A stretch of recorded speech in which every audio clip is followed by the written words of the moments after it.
Nakasotpan ka kasi. Ilang taon nyo na po ginagawa yan? Oh, since the church started, the PCFC, I'm always doing this because of the pressure from the brethren. It's a matter of pressure. The most important thing is the love that we have in our cooking. naman ang puso. Ayan yung mga minamahal. At mga nagpa-pressure. They are always inviting me because of this banana cue. Ayun. Ticket sa camping. But it's just only a matter of joke. Kala ko kung ano ba yun.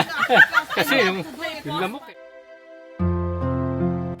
You will fry it first, the banana. Ha? And after that, if you might think that the banana is already fried, That's what you think. why you're so quiet? And then you will put the sugar, and the sugar will going to stick to banana. Paano si Romy Diaz kuya? Pag si Romy Diaz. Ano naman tayo? Ewan ko ba kung bakit dumating sa mga bagay na yun.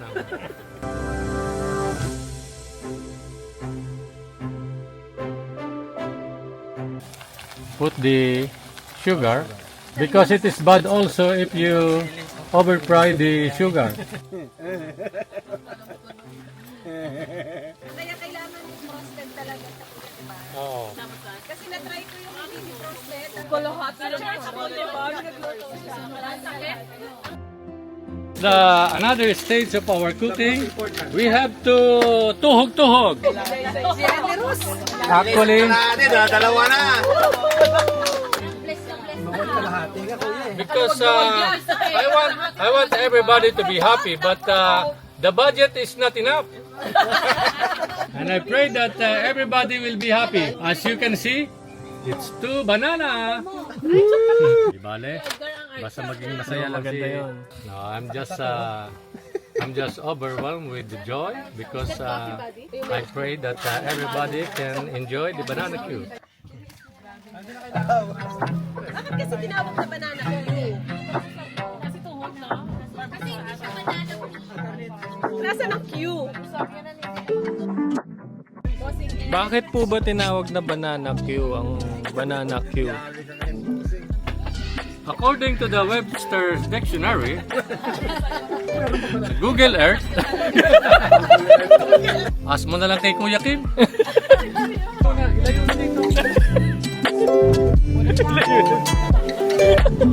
Dito na. Yes, yes. Dito For the barbecue.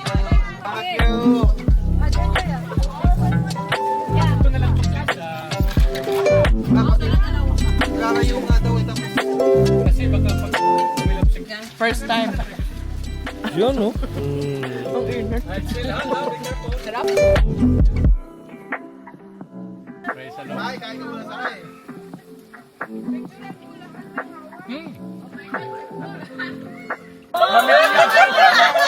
Romy Diaz, dali. Ready na po ba kayo sa second batch?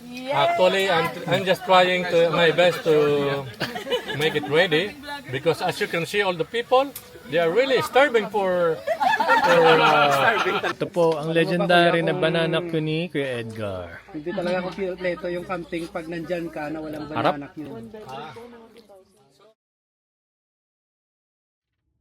At ayun na nga po. Totoo po ang balita. Masarap ang legendary banana queue ni Bossing. Panalo. Katatapos lang namin kumain. Nang kumain. Kaya naman, kailangan namin maglakad-lakad. Siyempre para makakain ulit, di ba? May nagyaya sa isang trail. Papunta daw sa Big Bend. Makikita natin. Nandito na po tayo. Actually, malapit lang to. Mga 3 minutes away lang from our campsite. Dito. Dapat dito pa lang nag-isip-isip na kami. Sabi sa signage na to, moderate difficulty, 45 to 60 minutes long. At ito na nga, ang second and last warning namin. Nung papasok pa lang kami, may nakasalubong kami na palabas na ng trail. Sabi niya ay it took them 40 minutes at nag-comment na, I don't know about your group because you have kids. Pero hindi eh. Laban talaga. Let's go!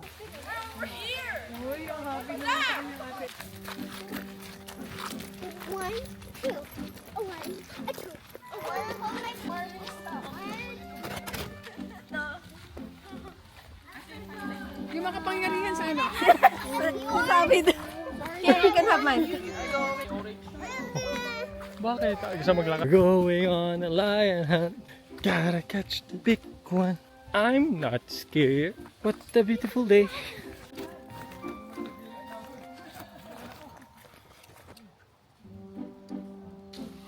I don't think so. Ipigibak mo na lang siya. Okay, sige na.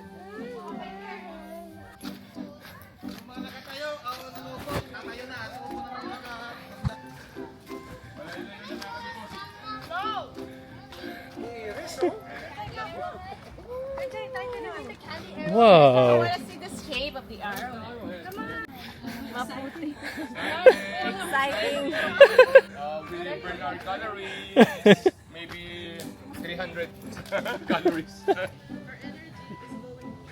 Her energy is going away.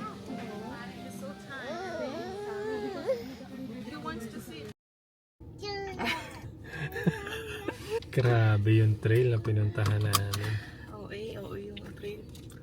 Lookout trail. Grabe. Isang oras kami naglalakad. Pataas, sa putik, madulas, pababa. Oh my, si Aries, ayaw mahiwalay sa nanay niya. Si Sabi, nung kalahati na, ayaw na maglakad. Simula pa lang. Ayaw na maglakad. Tapos nadaw-daw pa yung yung paa niya sa may putikan. So, irritable siya hanggang sa buong trail. Yeah, so guys, maliligo kami ulit. Di ba? Ano pa nga bang gagawin namin? So, let's go! There's a burn right here. Like, how do I do it? Hey, you can. Kasi papalaman yan sa biskwit. Can you, mommy, can you melt it? And bira ka makatikim ng banana Q at KBL. Oh, kaya... I didn't have a pen. Daddy, do you want... Dance! Let's go be so... To God be all the glory. So, ano may is your turn? Okay?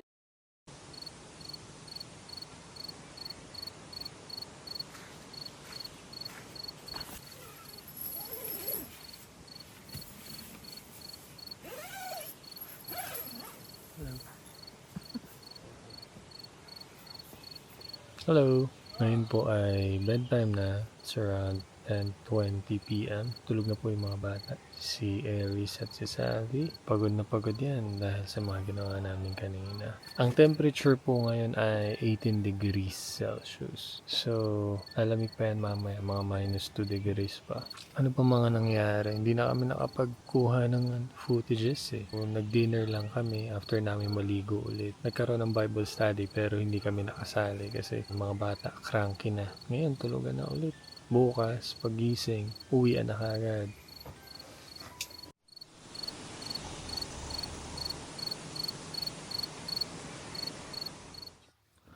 Good morning, ate. Good morning. Hello, how was your sleep?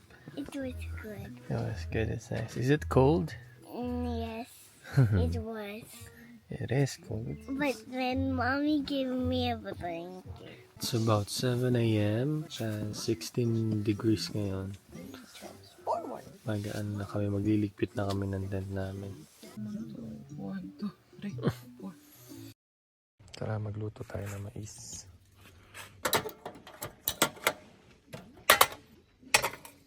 Sorry, POV camera. Kagabi.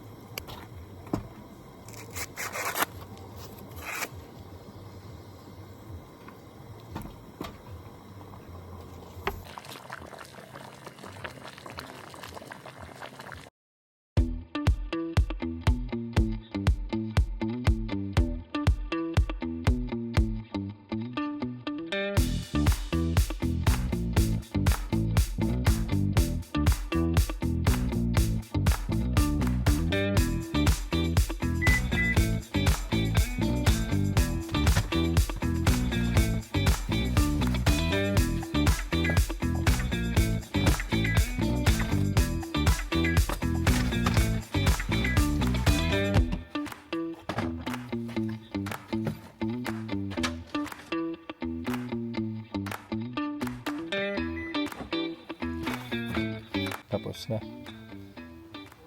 Malinis na ang campsite. Pwede na umalis.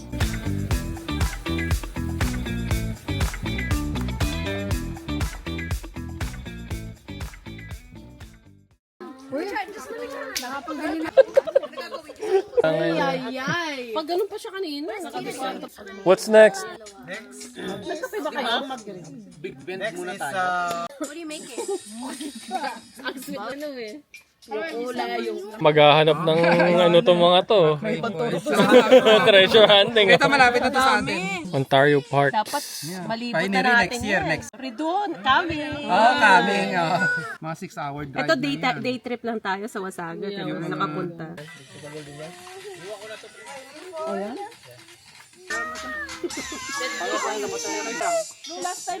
sabi sa'yo, cute yun sa'yo eh. Oh, yung mga bike pa, hindi pa naikaga, iniwan nyo yan. Uwian na talaga. 6 cars. Leaving this camp. Bye-bye campsite! Nakalis na po kami ng campsite. Punta kami ng park store ngayon para bumili ng pin. Pisyo. Liliko ka.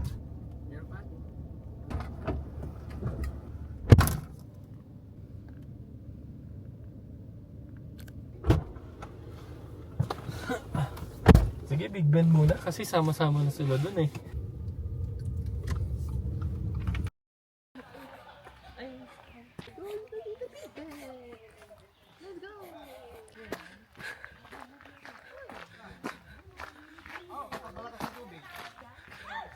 Yay!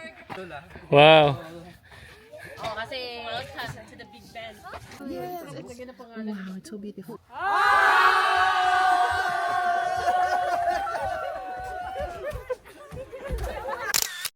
Let's go! Ice cream naman, di pala uwian.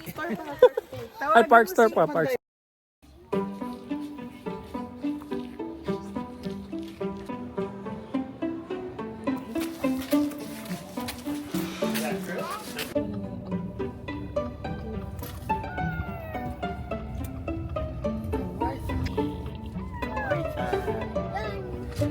Kita mo. What do you have? Small size. Small size on a cone. Pistachio and praline and plain.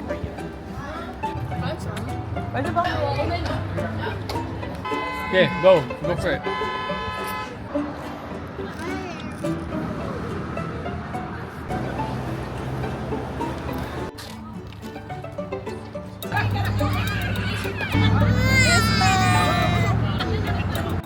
Oh, looks good.